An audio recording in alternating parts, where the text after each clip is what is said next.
fellow travelers, and welcome to the Traversing the Stars podcast. How are my loyal listeners? Thank you for your continued support.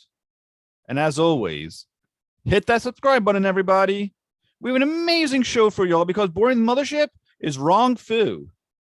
She plays Lieutenant Jenna Mitchell on Star Trek Strange New Worlds on Paramount Plus.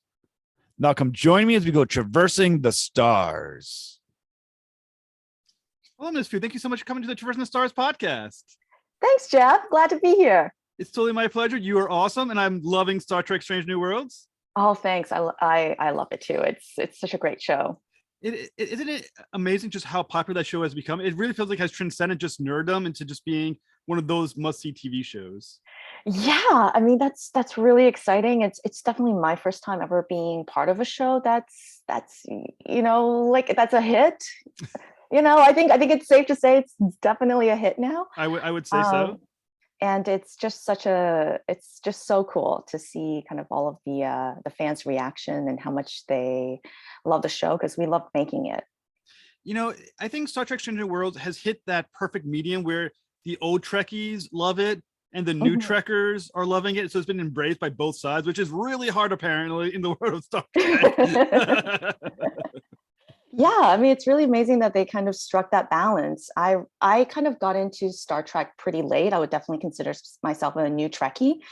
And my friend Mickey and I, way back in the day, actually started a blog that we abandoned after I think maybe 8 or 9 posts. But our goal was called Watching Star Trek. Yeah. And our goal was to watch every episode. Starting actually from the original pilot. Ooh. And kind of watch every episode chronologically. And I kind of just started binging ahead, and then I got too far to actually go back and finish the whole thing. But it's such a cool world to be a part of, and there's so much to learn. Like it's literally encyclopedic. Yes. But yeah, it's really cool. And Strange New World does do a really great job where it captures the nostalgia of TOS, but with current day technology and topics and things that we're grappling with as a society. Does it freak you out when you bump into fans who are like, did you know in episode blah blah blah, why did this happen? I mean, does that get you like, Jesus Christ, they're so into this thing? I mean, I think it's awesome. I think it's I think they've definitely I think it just kind of speaks to how the show is affecting and that people are paying attention to all of these details that the entire team puts so much thought behind. I mean, there's so much of the world that I don't even know about, and it's kind of fun to learn. Like it was in another interview that someone asked me if Jenna Mitchell was connected to Gary Mitchell, and I was like, well, I never considered that before. It's now canon. It has to be canon now. Yeah, and even while we were shooting the episodes, we were kind of like, I remember my first time sitting at the helm just being so overwhelmed by all of the displays and buttons, and I was kind of sitting there, me and Melissa, we were both kind of like, is someone going to come around and teach us which buttons to press? And director Akiva was just like, just whatever you want it to be. We guys like, okay, I guess whatever we do, that's canon now. Like, this button will be thrusters. Someone standing right next to you with a diagram of the ship now going, okay, that's what this does now. They're marking it probably as they're going. Yeah, I was like, I really wish there was an instruction manual. Well, the cool thing, you and Melissa have great chemistry with each other, and I had a chance to talk to Melissa God, I guess it was a month ago, and it's just, how cool is it to be on that bridge, especially as a fan of Star Trek going back, that now you're the bridge. I guess you would be in Chekhov's position of back Chekhov's in the position, yeah, and back in the old original series. Well, a couple of seasons into the original series, but you get the idea. So is that surreal for you? Is it especially having just blogged, and especially probably the original pilot, I imagine you did as well. Yeah, that you're now part of that same canon as Shatner's Kirk and Anson Mount and everybody. It's so surreal. I mean, it was the other day I was at dinner and I was just like, wait a minute, I know Captain Pike and I know Spock and Uhura. Like that's such a cool thing to say. I remember also the first time walking onto that set, I think I just felt like a kid at like Wonderland. I was, or like, I felt like a tourist. I was like, I'm at a studio set and I'm a tourist. And when does the ride start? So how long ago, like, do you remember when you first wanted to be an actress? And do you remember what was your first inspirations for that? Geez. I mean, I first wanted to be an actor when I was about 12. I joined my middle school drama club. And I actually just worked on a show. Well, actually, a show that just came out. It's called SkyMed. It just dropped on Paramount Plus, and I got to work on an episode with that middle school teacher, Oh, wow. David Lawrence Brown. So that was like a really amazing full circle moment. And it's true. It's like if it weren't for a teacher who, in his spare time, who was also an actor, who started a drama club in a middle school, I don't think I would have found acting as early as I did. And I think. I think I've always loved stories. I've always loved television. I remember watching TV as a kid, being like, how do I get in there? Like, I didn't understand the mechanism of television. So it's kind of like, do they live there? Like, what is that, another dimension? I didn't understand it. So I think for me, it definitely feels kind of like an early calling.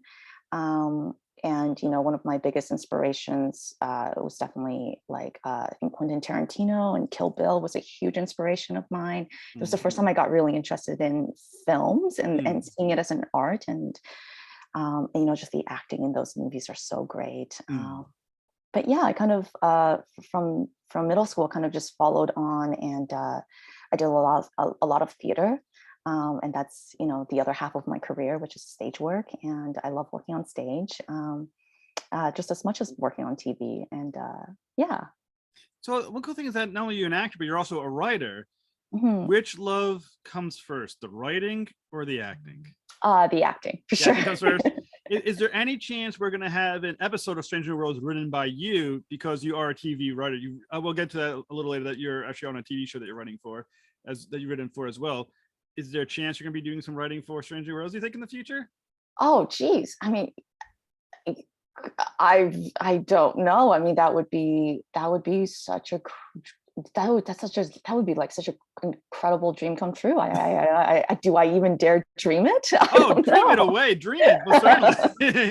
And then at the end you say, dedicated to Jeff and Person of the Stars for bringing it up during the interview. Exactly, dedicated to Jeff. So go ahead. Yeah, go ahead. So as a writer, does being a writer, and because obviously as someone who I do indie writing as well for comic books and whatnot, but as you're writing, you're developing characters. As an actor, you are also developing characters. Does writing help you understand the acting better, or the character you're being better? I think yes, absolutely. I think and vice versa. I think being an actor and has also, I think, is what helped me be a good writer, because I feel like working with text, it really helped with my dialogue, with writing dialogue for actors. I firmly believe that the best, like, good writing will always support good acting. That like even the best actors can't make a shit script sound good. Right. It's really hard. Like, it's really hard, right? Right. So I think, yeah, like they definitely feed into each other. I think I enjoy writing because I get a chance to kind of play around with the formula. But I enjoy acting more just because it's just more fun to play. I like to write, but I really hate writing. Like, I don't think everyone who writes will still tell you that they hate writing. I agree 100%. It is so much work. It's only good when it's done. It's only good when it's done. Exactly. It's only good for me. It's only good in like the first few pages when I get the inspiration. Yeah. And then it sucks, and then it's good again once it's finished. Yeah, and like I said, and it's good in your memory, because you ever go back and read it again, you're like, uh-oh, what did I just write? You gotta just remember it well and never look at it ever again. Yeah. So when you're writing, I know sometimes when I do my writing, I will sometimes mouth the words out loud of a particular character, but you're an actual actor. Do you act out the scenes as you're writing it, trying to figure out how a character is supposed to look and sound and everything else? Yeah, I think when I write, a lot of times I tend to listen to a lot of music when I write, because for me, like especially when I'm working on dialogue, I like to try and think about the rhythm of the scene, the rhythm of the dialogue, and the pacing of it. So that's kind of something that I often will kind of work out to like music or to time. But in terms of character voices, yeah, I try to keep that in mind and make sure that I'm not gonna lie, the protagonist is often my own voice, but to make sure that the other characters have their own distinct rhythms in their dialogue. Do you want to give away a part of your playlist that you listen to when you're writing, that so the listeners can be like, hey, you listen to that song? Oh, I love listening to soundtracks. Yeah, it kind of makes sense because you're like, well, these are the soundtracks that kind of underscore movies and shows. Soundtracks. Sometimes I like to just listen to like an album that I listen to a lot, many times over, so that it's not like super stimulating, if that makes sense. So I would listen to like My Chemical Romance on repeat because that's what I listened to every day in high school. That's awesome. Yeah. So obviously in the world of Star Trek, you are Lieutenant Jenna Mitchell. So how did that come about? And like, did you know when you were auditioning that that's what the role was for? Were you giving any information to who this person even was or is? Yeah, I mean, it was a little bit mysterious. It was, the information that I got was, they gave me her name. Her name was Lieutenant Mitchell. And all I knew was that she, I think she was described as having like wisdom beyond her years and is at the ops station on the ship. And that's kind of all I knew. And then we had like, and I think they wrote like an audition scene, which is, there's like some business that happens. And then I kind of just, cross my fingers and hope for the best. Apparently you did a good job because you are Jenna Mitchell now. I am Jenna Mitchell, yeah. So when you're acting, on that bridge, and there's a lot of special effects, you got to act like there's things on the screen, you got to act like you got hit by something. How hard is that to try to imagine all this is going on in a totally CGI often environment? Yeah, it was definitely a bit of a learning curve. They were like, we were told, like, hey, you guys are going to do a lot of acting to this big giant void. And that's often what we did. So when there's like action, like the ship gets hit and stuff, we have to figure out like, okay, which way do we all fall, and are we all falling at the same time? And usually the director's on the mic being like, and 3, 2, 1, boom, to the right, and 3, 2, 1, boom, to the left. Is it hard to keep like in the moment when you hear the director like, all right, everyone, is it hard to like keep yourself mentally in that space? It's sometimes, because I mean, for me, like I'm really bad with directions, like literally like the literal directions. Like I always think left is right, and I have no idea what left is. I just saw what we're moving. I'm often the one that moves in the wrong direction. It is a lot going on, especially if the ship has like sparks going on or fires. Sometimes and we have dialogue on top of it. Sometimes it is hard to kind of keep track of it all, but we do it so many times that by the end we manage to kind of all get through it together. So if you watch the episodes closely enough, can we see you move in the wrong direction during like, is there a moment where you're like, uh-oh, you did it wrong, that maybe got you on film? I'm pretty sure there's a moment in episode 6 where we get hit by something, and I don't know if my eyes deceive me, but I think I was the only person who like thrust it forward. I can't tell you right now, every Trekkie is now turning on Stranger World episode 6 is not. Oh gosh, please no. I was hoping, the episode aired and no one mentioned anything, so I was like, maybe no one noticed it. Well, if you want, we can cut it, but it's be kind of funny. Speaking of, like, one of the most entertaining episodes must have been the episode Kingdom of Elysian. How fun was that to play? And what did you think when you first heard about that episode? Well, I had heard on set that they were going to build a fantasy episode because they were already making the costumes for the characters. So, I had heard that like La'an was going to play a princess, and who was going to play some kind of queen. And and Ortegas is going to be a knight. So I kind of heard like whispers of it. Yeah. And then, and I thought, wow, that's such a cool episode. I really hope I get to be in it. And then, so when I got the call that I'm in this episode, I was like, sweet. And I remember seeing like my character drawing for the first time, the Crimson Guard outfit. And I was like dragons and scales, like this full armor. I was so happy. And every time I got to be on set in that costume, I was just like, I am in like a fantasy overload. I am on Star Trek in Game of Thrones. Like it blew my mind. It was and it was also just so fun to kind of step out of Mitchell's role, which is, you know, a lot of business at the helm and flying the ship. So it was kind of fun to kind of play this this evil guard. So I mean, I think all the fans really thought that was a fun episode, because it was nice to see Star Trek break out of that. Because every once in a while in the older Star Treks, you would have that one episode that was kind of on the weird side, that they kind of stepped away from, you know, the standard, something on the ship, there's an alien, something coming on. And they're always really, really fun. And I think one of the cool things that you got to do, you have to have that sword. How like were you asking for like a sword fight where you're like, can I just have one really cool sword fight? Well, I was hoping I'd get into a sword fight, but it was you know, I get intercepted. But it was kind of cool. Like I remember showing up for stunts rehearsal just to rehearse the moment where she draws the sword and then it gets hit out of her hand. I think they had a stunt double as well. I think they had originally planned like a more impactful stunt, but then it got readjusted so that it was, I think it's like a smoother action. But yeah, it was cool, like putting on the armor, all of those. The armor was hot. It was so hot because it was all leather. But it was just incredible up close, seeing all of the detail that went in, all of the 3D modeling and all of the leather work. Yeah, and kind of my stunt double was actually also like a swordsman, like a sword master. So she very cool. taught me like how to draw the sword naturally, and if I want to do like a little swivel, we'll make it look cool. So I remember kind of practicing the sword draw. And yeah, it was a lot of fun. I was really hoping you would get a chance to fight Melissa because when she drew her sword, I was like, oh, here it comes. This is the moment. It comes. Yeah, I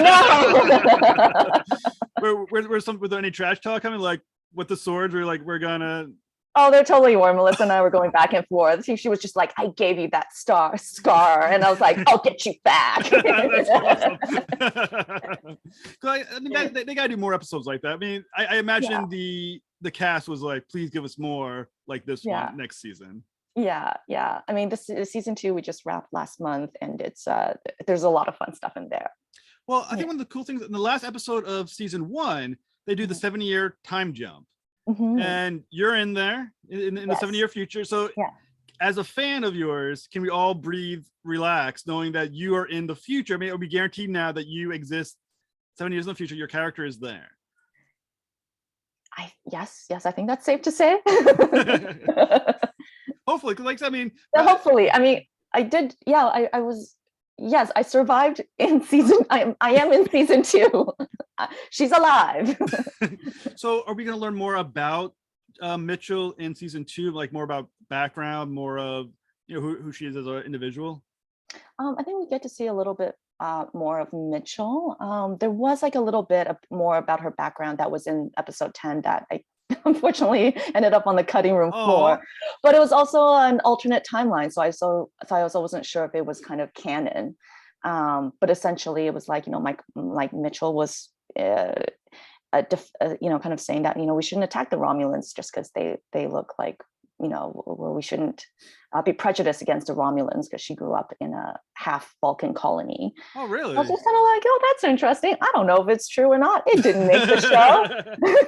I don't know.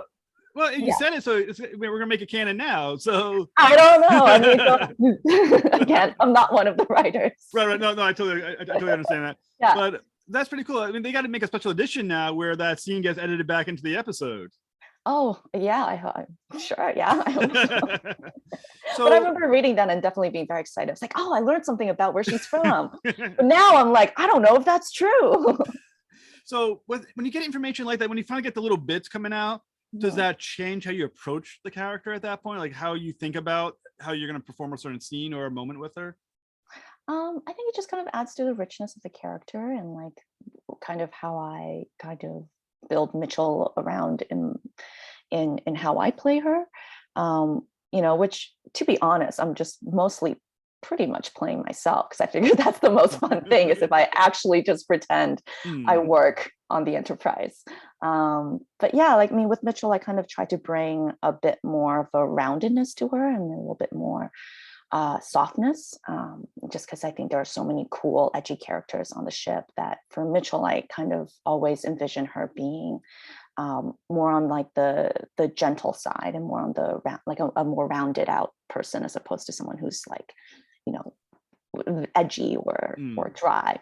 That sounds like a perfect counterweight to Ortegas next to you Yeah. on the bridge, because she tends to be a little more, definitely more edgy. I mean, especially when they did the future episode, she definitely showed there's definitely kind of a harder edge than you think about her in that character.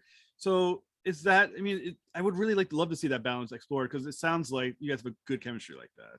Yeah. I mean, that's I love bridge days where I get to, Melissa and I get to fly the ship. It's just we crack a lot of jokes.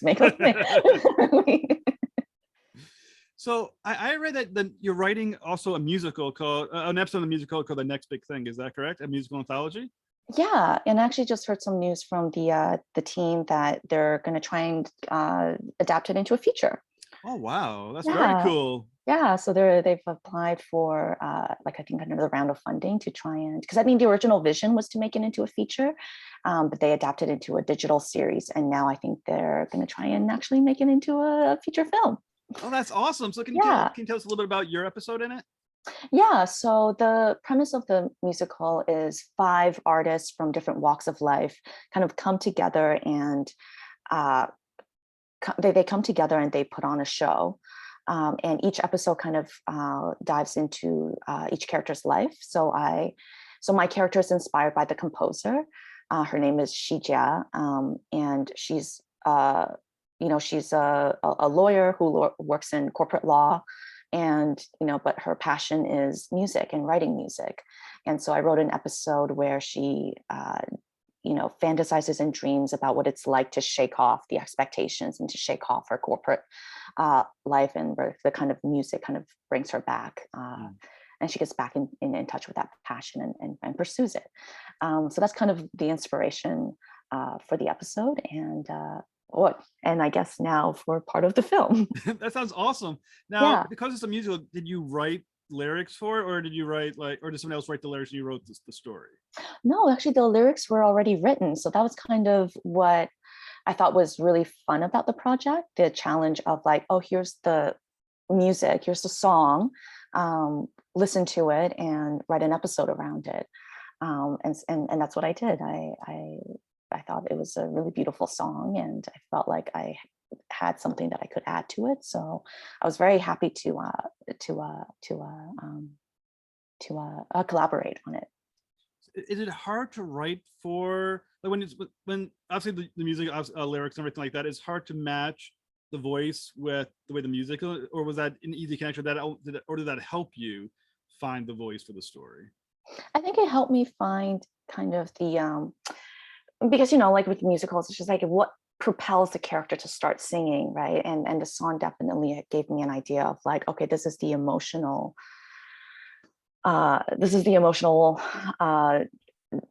tone that we're going to hit eventually. So like what brings her to that moment, and kind of working backwards from there. It was, I enjoyed it. It was kind of like, oh, half the work's already done for me, and I just have to kind of do the other half.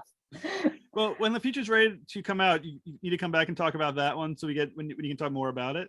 Yeah, for sure. So what is next for you?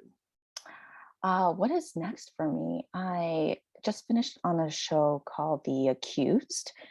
It's an anthology series about true crimes, and it was a really cool experience. The director was Marley Matlin, and it was the story featured a deaf storyline, and so we had Marley is deaf, and it was her first directing credit, and it was really cool to kind of work with all of the interpreters and all of the deaf actors and how well integrated it was, and especially working with her and her interpreter, who kind of built a lot of these frameworks, working on coda and promoting that film, and how they then brought it to this episode. It was really eye-opening. And then in the future, possibly some theater. Like I might dip my toe back into a play in Toronto. That's kind of what's up. You gotta make time for season 3 now of Strange New Worlds when that's ready to start filming. Yeah. Well, this was a total pleasure to talk with you. You're awesome. I look forward to seeing you in Star Trek Strange New Worlds, and I thank you so much for coming on. Thanks, Jeff. Yeah, you too. Bye.